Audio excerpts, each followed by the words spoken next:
Bonsoir à tous, je suis évidemment ravi de vous retrouver pour ce nouveau 7-8 Sport. Allez, on passe tout de suite au sommaire de cette édition. Ils sont passés tout près de l'exploit. Les joueurs de Manille-les-Hameaux ont dû s'incliner au tir au but ce dimanche face à Chatou lors du 4e tour de la Coupe de France. Retour sur leur aventure. Il avait 70 ans, l'entraîneur emblématique du Boxing Club d'Elancourt, Antoine Farrugia, s'est éteint cette semaine des suites d'un cancer. Le 7-8 Sport rendra hommage à un grand homme de la boxe française. C'est notre portrait de la semaine. Christelle et Alexandre ont découvert l'univers du Paris-Versailles. Ce week-end, ces deux amateurs en couple dans la vie ont franchi la ligne d'arrivée en un peu plus d'1h30. Et comme d'habitude, en fin d'émission, l'essentiel des résultats du week-end. Mais tout d'abord, place à notre page spéciale football.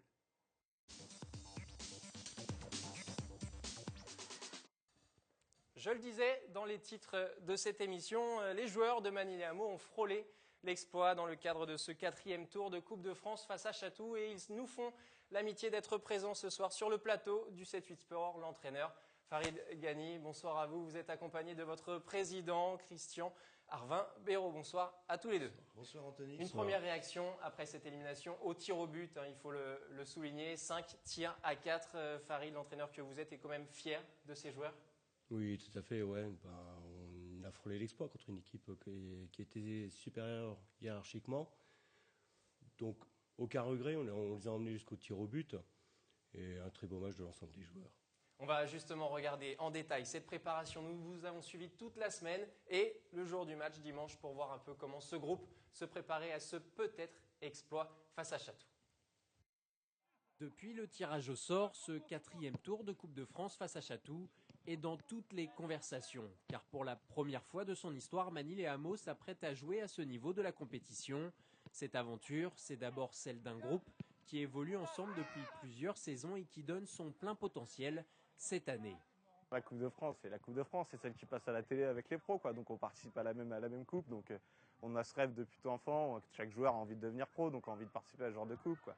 Donc là, c'est un peu l'aventure qui se concrétise, même si on a encore un petit tour, mais à notre niveau, c'est déjà fabuleux. C'est une bande de copains que j'ai interceptés par hasard, qui jouaient sur un terrain, et je leur ai proposé de venir jouer dans mon club, et ils ont accepté. Puis ils ont monté d'année en année.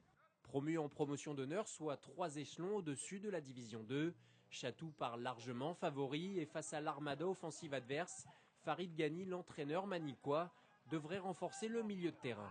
On adapte nos schémas tactiques. Après, c'est les joueurs qui vont faire leur match, qui seront présents ou non physiquement. Je pense que le 4e tour, avec l'objectif de choper un 2e jeu de maillot, ça les motive. Donc je ne suis pas inquiet là-dessus pour la motivation. Héros du tour précédent avec un but et une passe décisive, Nicolas Rouillon sait l'importance de son rôle à la pointe de l'attaque manicoise. Il va falloir être réaliste, on sait que les occasions dans ces matchs-là, il n'y en a pas beaucoup. Donc le temps jouera pour nous, plus le temps avancera, plus ça jouera pour nous, on les fera douter, mais les seules petites occasions qu'on aura, c'est sûr qu'il faudra les mettre au fond, quoi. Les joueurs de Farid Ghani auront 90 minutes et peut-être plus pour continuer d'écrire l'une des plus belles pages de l'histoire de leur club. Si dans les premières minutes, les occasions sont plutôt catoviennes, les Manicois font le dos rond et sur un contre bien mené, le stade Jacques Anquetil va exploser. Parfaitement lancé en profondeur, Saïd Zenati se joue de son défenseur avant de tromper le gardien. Au retour des vestiaires, après leur égalisation, l'impact physique des Catoviens fait logiquement la différence. Le bloc manicois est de plus en plus acculé dans sa moitié de terrain, mais fidèles à leur valeur, les joueurs de Farid Ghani s'accrochent et il faut un très grand Thomas Bitoun de 3 sur sa ligne pour conserver le score du match nul jusqu'à la fin du temps réglementaire. Les prolongations donnent alors lieu à une longue phase d'attaque-défense, mais malgré la fatigue, Mani ne rompt pas. Toujours un but partout après 120 minutes de jeu, c'est donc la loterie des pénaltys qui va décider du sort du match. Et à ce jeu, les joueurs saint-quentinois s'inclinent finalement 5 tirs à 4. Le rêve s'arrête, mais l'aventure a été belle. C'est assez dur, beaucoup de déceptions, on ne peut pas avoir de regrets puisque l'équipe s'est battue jusqu'au bout. C'est toujours difficile au foot de perdre au penalty, c'est un peu rageant parce que c'est un peu la roulette russe comme on dit, mais fier du parcours, même s'il reste quand même un petit peu de frustration à la fin du match, mais ça sera vite passé dans quelques heures. Une chose est sûre, Président, c'est que ce n'est pas passé loin du tout ce dimanche face à Chatou. Ça a été ça aurait été un petit exploit si on passait. Oui, il a fallu, il en a fallu de quelque peu qu'on réussisse vraiment l'exploit. Mais bon, je félicite mon équipe et mon entraîneur qui a fait un travail admirable. Et puis j'aurais voulu qu'ils marquent un petit peu plus leur nom sur une page de l'histoire du club, et ils l'ont marqué quand même parce que c'est la première fois qu'on va au 4e tour. Est-ce que le seul motif de regret, Farid, ça serait cette action à la toute fin de la prolongation où il y aurait peut-être pu avoir ce but salvateur pour Mani? Non, il ne faut pas avoir de regrets. Ils ont atteint quand même le 4e tour. On est quand même qu'en 2e division. On a joué une PH, 3 divisions au-dessus. Non, il ne faut pas avoir de regrets. Et puis, le groupe est jeune. Il y aura de nouvelles aventures encore. Et après les pénaltys, évidemment, comme d'habitude, c'est un petit peu la loterie, la roulette russe, comme dit votre attaquant. Oui, tout à fait. C'est toujours très cruel. Et puis, il y a quand même un joueur que je voulais mettre un petit peu en avant, même si c'est le collectif. C'est votre gardien, parce qu'il a fait, à partir de la 45e jusqu'à la fin des prolongations, un match incroyable, encore une fois. Thomas Bitoun, qui a été exceptionnel sur sa ligne. Oui, Thomas, on le connaît depuis quelques temps. C'est un très bon gardien. Il est encore à Manille-les-Hameaux. D'ailleurs, c'est une surprise. Mais il y a peut-être des clubs qui vont voir justement le reportage, qui vont venir essayer de vous le récupérer. J'ai pas mal de joueurs qui peuvent être dans le collimateur en ce moment. Mais bon, non, Thomas a fait un très bon match et il est toujours présent tous les dimanches. Donc on peut compter sur lui. Mais il faut aussi remercier et féliciter l'ensemble des joueurs qui étaient là dimanche, ainsi que ceux qui n'ont pas joué ce dimanche. Ouais, parce que c'est, comme on le disait dans le sujet, c'est un groupe qui se connaît depuis quelques années. C'est pas seulement les 14 joueurs qui sont notés sur la feuille de match. C'est bien plus que j'ai pu rencontrer à l'entraînement. Justement, c'était une situation, une semaine même exceptionnelle pour le club et le président que vous êtes. Oui, exceptionnel. Et puis, je remercie tous les joueurs, parce que c'est vrai qu'on est un groupe, et puis faut en choisir que 14. Alors c'est délicat, ça laisse des rancœurs à certains et des joies à d'autres, mais dans l'ensemble c'est un club où il y a beaucoup de fraternité et puis une bonne entente. C'est l'impact physique qui a fait la différence, on peut le dire, même si au niveau du score ça s'est pas vu, mais c'est vrai que vous avez beaucoup défendu très bas, le bloc était assez resserré. C'est ça qui a fait un peu la différence? J'avais préparé mon schéma dans ce sens. Je m'étais déjà renseigné quand même sur l'équipe auparavant. Je savais comment ils jouaient. Donc on l'a renforcé défensivement. Après, fin de match et prolongation, ça s'est joué dans la tête. Ouais, c'est souvent au niveau mental ces dernières minutes. Et alors du coup, après une épopée comme celle-là, il faut revenir au quotidien. Presque triste quotidien, entre guillemets, mais c'est quand même le championnat et c'est la priorité du club, j'imagine. Ça va être dur de remobiliser vos joueurs, Farid? Il va falloir que cette semaine, déjà, je les remotive sur le championnat, l'objectif principal de la saison. On va essayer de faire en sorte. En plus, on a un match difficile dès dimanche prochain, donc je compte sur eux en tout cas. Oui, à jouer en Josas ce week-end. Et du coup, l'objectif pour terminer sur cette saison, quel est-il au niveau comptable? La montée. Encore poursuivre sur une nouvelle montée. On suivra ça alors de près du côté de Manille-les-Hameaux. Merci à tous les deux d'être passés sur le 7-8 Sport et à très bientôt au bord de terrain pour de nouveaux exploits peut-être. Merci Anthony, puis je reviendrai l'année prochaine pour vous dire qu'on a fait vraiment une nouvelle aventure. Une nouvelle aventure. Et pour terminer sur la Coupe de France, les autres résultats d'ensemble de ce week-end, vous allez le voir, ils vont s'afficher. Versailles s'impose sur la pelouse de Verrières-le-Buisson 2-0. Trappes à Étrier-Gournay 6-0. Saint-Cyr, pensionnaire de Division 3, n'a rien pu faire face à la CFA2 de Moissy-Cramaïel, défaite 8-0. Et élimination également du Chesnay face à Viry-Châtillon. Pour refermer notre page football, il y avait aussi du football féminin ce week-end. Le championnat de promotion d'honneur reprenait ses droits et les Amazones d'Elancourt ont été étriées à Poissy, 6-0. Allez, on passe à notre page spéciale dédiée à Antoine Farrugia, l'entraîneur de Bucks d'Elancourt.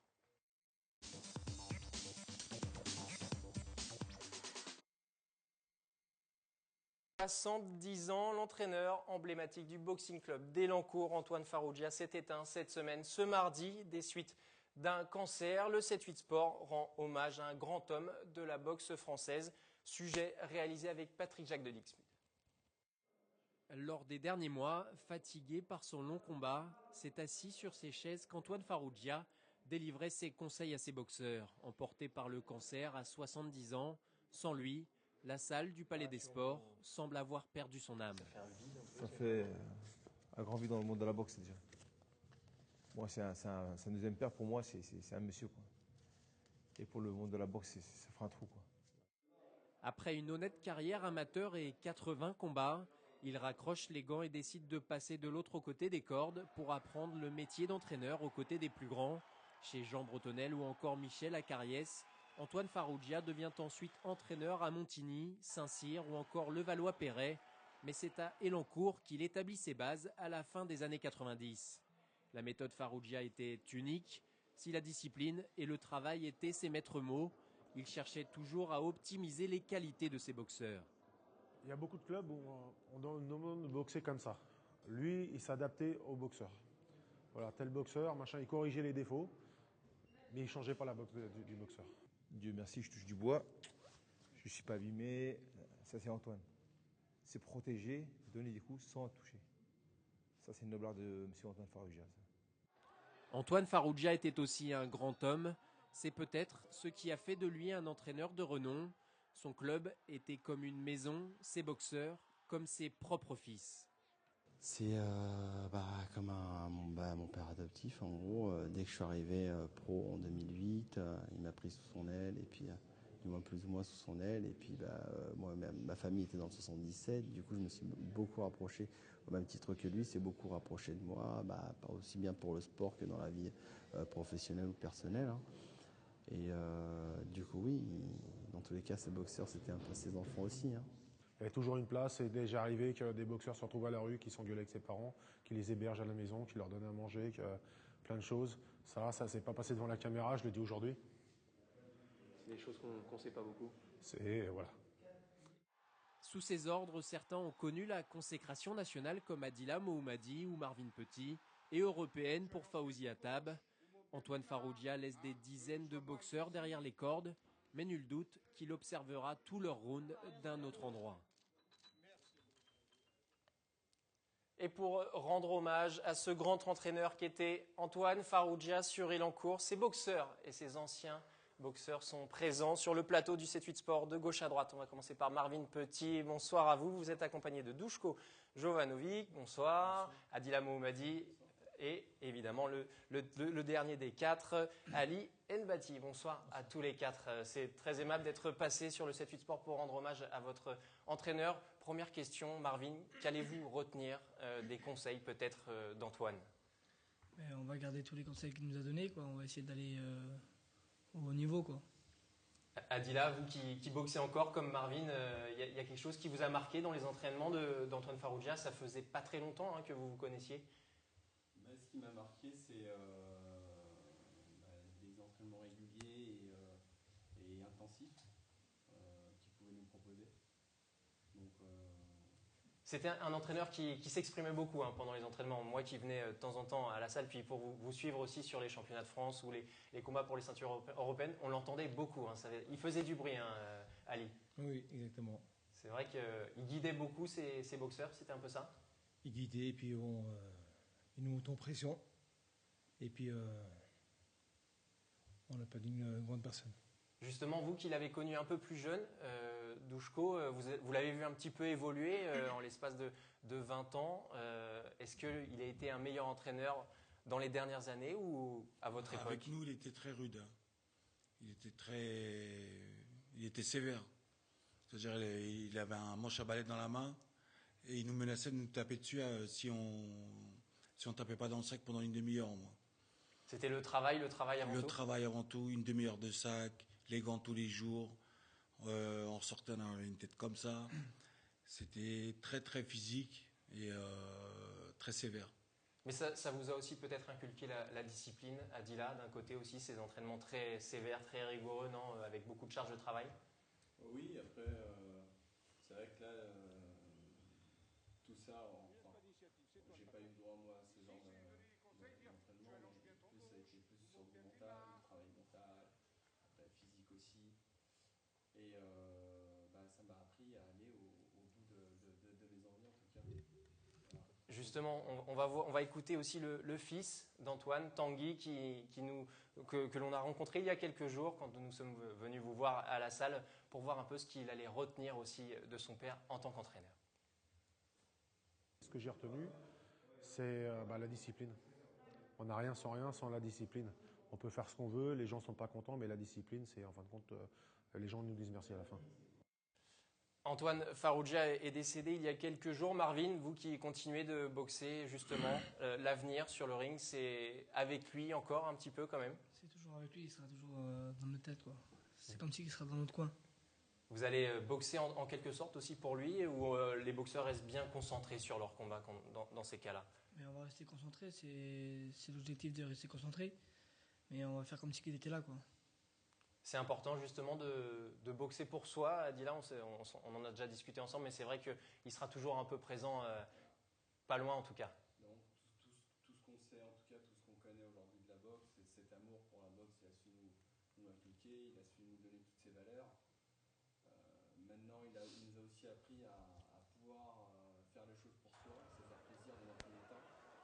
Et il nous a appris à travailler en équipe. Donc tout ce qu'on pouvait obtenir, on l'obtenait par la suite ensemble.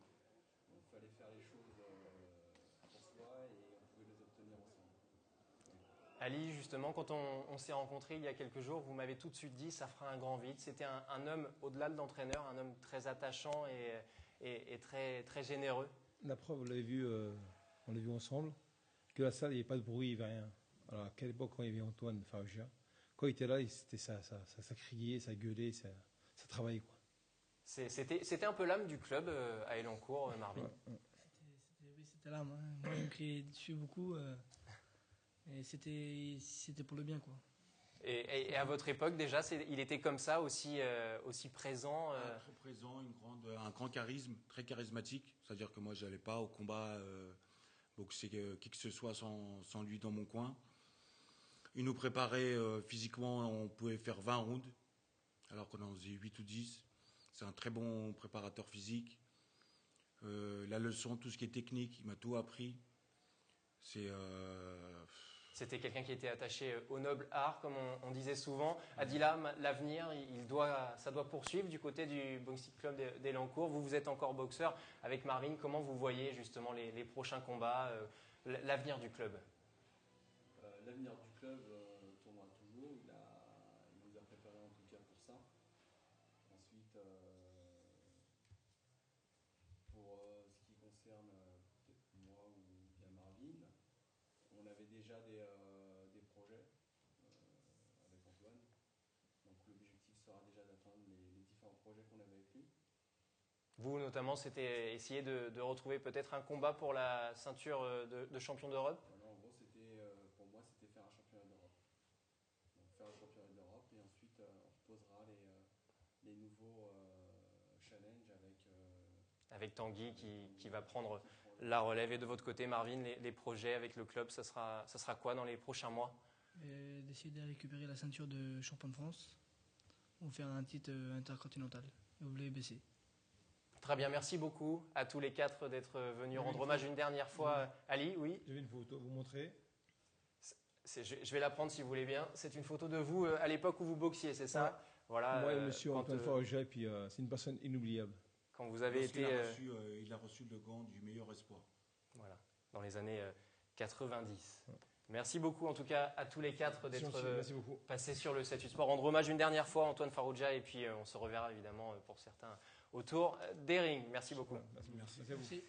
Ce dimanche, sans transition, c'était évidemment la 37e édition du Paris-Versailles. Et chez les femmes, la Marocaine que vous allez voir à l'écran, Erkia El Moukim, s'est imposée en pulvérisant le record de l'épreuve en 52 minutes et 25 secondes. Côté homme, l'Éthiopien Wassioun Lakewu a conservé sa couronne sur l'avenue de Paris après 47 minutes de course.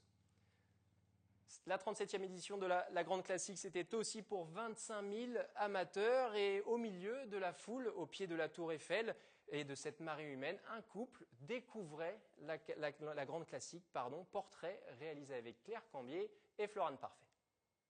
Il court depuis plusieurs années, mais il ne s'était jamais aligné sur une longue distance pour cette première participation à la Grande Classique. Christelle et Alexandre ont effectué leur préparation ensemble. Ils découvrent donc l'ambiance d'un Paris-Versailles, quelque peu impressionné avant le top départ. Il y a trop de monde pour moi là. Puis on verra bien, la distance je connais pas donc c'est un test. Je fais 10 km d'habitude, donc là il m'en manque 6 quoi. Mais bon, ça va le faire. Comme en 2013, le parcours reste inchangé. Entre le départ au pied de la Tour Eiffel, la célèbre Côte des Gardes à Meudon et le finish royal sur l'avenue de Paris face au château de Versailles, les 25 000 participants de la Grande Classique ont pu profiter du paysage. Exception faite des élites et de la Marocaine Erkia El Moukim qui a pulvérisé le record de l'épreuve chez les femmes en bouclant les 16 km en 52 minutes et 25 secondes. De leur côté, après 1h38 d'efforts sous le soleil, Christelle et Alexandre franchissent la ligne d'arrivée ensemble et leur première participation a évidemment été marquée par l'ascension de la Côte des Gardes avant le moment libérateur de l'arrivée. Surtout qu'elle arrive assez tôt dans le parcours, donc on n'a pas envie d'aller trop vite parce qu'il reste quand même pas mal de choses à faire derrière. Donc bon voilà, mais on a réussi à la monter quand même. Et non, c'était génial. Je pensais pas que ça serait aussi facile au final. Genre, à part la côte, quoi, après ça a été nickel. Leur nouvel objectif, passer sous la barre des 1h30 l'année prochaine. Et sur ce 37e Paris-Versailles, il y avait quelques participants inattendus, comme Alexandre Couton, l'entraîneur des Cougars de Montigny, s'est également essayé à la Grande Classique pour la première fois cette année. Pour lui, c'était une préparation en réalité aux 20 km de Paris qui auront lieu dans 2 semaines. Et il a terminé les 16 km du parcours en 1h28. On l'écoute. C'était la première pour moi. C'est vraiment sympa comme course. C'est assez dur. Il y a une très grosse montée, mais il y a une bonne ambiance, il y a plein de monde. C'est un beau parcours, donc c'est bien. À l'essentiel des résultats du week-end.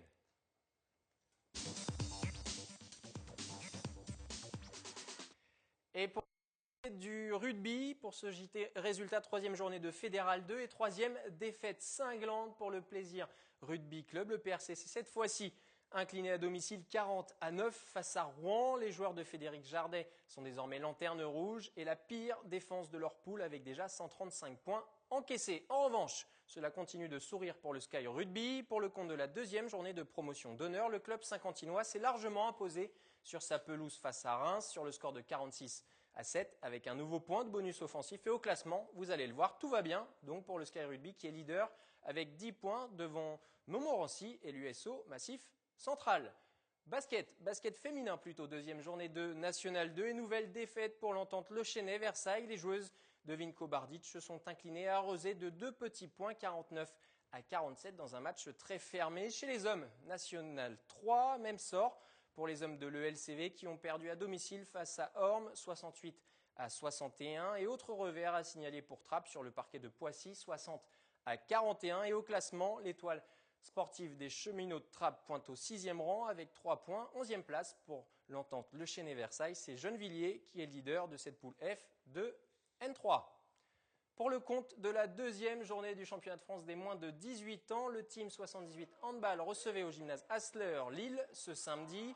Échaudés, il faut le dire, par leur défaite en ouverture du championnat au Paris Galaxy, les joueurs d'Alexandre Taillefer entament idéalement la rencontre en prenant vite le large au score pour rapidement mener 21-10 à la pause. Et en seconde période, l'équipe d'Alexandre Taillefer gère son avance assez tranquillement, il faut le dire, grâce notamment aux 8 buts de Caïs Otmanan et Telba. Les Yvelinois s'imposent facilement 37-26 et signent là leur première victoire officielle. C'est une équipe qui est quand même vaillante, Lille, parce que même quand ils avaient 10 buts d'écart, ils continuaient à jouer jusqu'au bout. D'ailleurs, la deuxième mi-temps, on fait match nul, hein, on ne la gagne pas. Donc c'est tant mieux parce que ça nous a obligés à maintenir un niveau de jeu jusqu'au bout. Donc ça, c'est bien. Et puis nous, physiquement, on voit qu'on arrive à tenir tout le match sans problème. Un dernier résultat, c'est du volleyball et la 2e journée de Régional 1. Fortune opposée pour Montigny et Plaisir. Les Illymontins s'imposent 3-7-1 face à Noisy-le-Grand, à l'inverse de Plaisir-Villepreux qui s'incline sur le terrain de Cormeilles en Parisis sur le même score. Les deux clubs sont respectivement 6e et 5e au classement général de cette poule A. Avant de nous quitter, votre agenda du week-end ou plutôt de la semaine. Tout d'abord, du cyclisme sur piste, c'est l'événement de la semaine des championnats de France. Du 2 au 5 octobre prochain, vous pourrez suivre les prouesses de François Pervis, Grégory Boger ou encore Michael Almeida sur l'anneau du Vélodrome national de Saint-Quentin en Yvelines. Et ce mardi, deuxième journée de proie de tennis de table féminine. Elancourt reçoit au Palais des Sports le Kremlin, bicêtre habitué de ce championnat pour tenter de glaner sa première victoire en élite. Début de la rencontre à 19h30. C'est la fin de ce 7-8 Sport. Merci encore une fois de l'avoir suivi. On se retrouve lundi prochain, même lieu, même heure. D'ici là, excellente soirée sur TV Fit.